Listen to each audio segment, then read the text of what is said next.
जय शिव शंकर। शास्त्रों के अनुसार रवि प्रदोष व्रत करने से हमें प्रभु शिव के साथ सूर्य भगवान की कृपा भी प्राप्त होती है। रवि प्रदोष व्रत करने व कथा श्रवण से मनोवांछित फल की प्राप्ति होती है।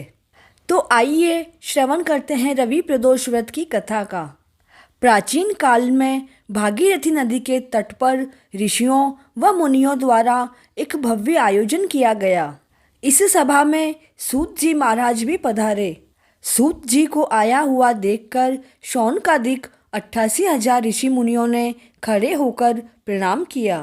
शौनकादिक ऋषियों ने पूछा, आप कृपया यह बताने का कष्ट करें कि यह शुभ व्रत, कष्ट को हरने वाला प्रदोष व्रत सर्वप्रथम किसने किया व उससे क्या फल प्राप्त हुआ।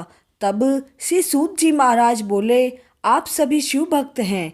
आपकी भक्ति देखकर मैं व्रती मनुष्यों की कथा कहता हूँ, सो ध्यान पूर्वक सुनो। एक गांव में अति गरीब ब्राह्मण रहता था। उसकी पतिव्रता पत्नी रवि प्रदोष व्रत किया करती थी। उसके एक ही पुत्र था। एक समय की बात है, वह पुत्र गंगा स्नान करने के लिए गया।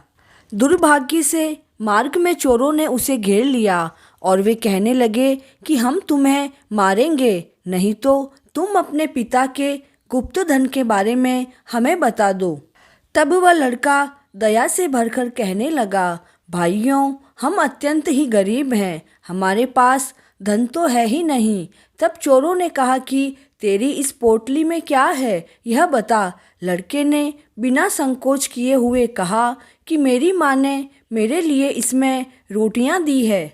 यह सुनकर चोरों ने अपने साथियों से कहा, साथियों, यह तो बहुत गरीब व दुखी मनुष्य है, इसलिए हम किसी और को लूटेंगे। यह कहकर चोरों ने उस बालक को छोड़ दिया। लड़का वहाँ से चलते हुए एक नगर में पहुँचा।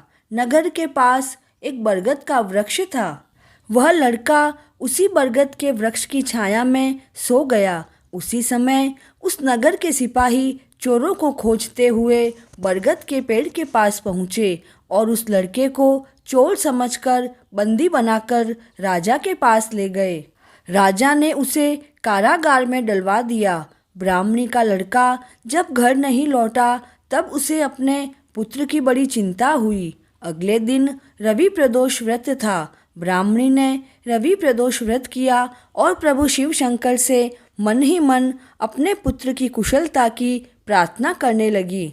भगवान शिव ने उस ब्राह्मणी की प्रार्थना स्वीकार कर ली। उसी रात भगवान शिव शंकर ने उस राजा को स्वप्न में आदेश दिया कि वह बालक चोर नहीं है, उसे प्रातःकाल होते ही छोड़ देना, नहीं तो उसका सारा राज्य वैभव नष्ट हो जाएगा। प्रातःकाल राजा ने प्रभु शिव शंकर के आदेश अनुसार उस बालक को कारावास से मुक्त कर दिया।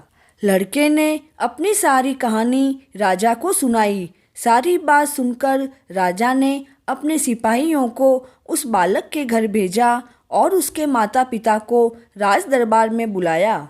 उसके माता पिता बहुत डर गए थे।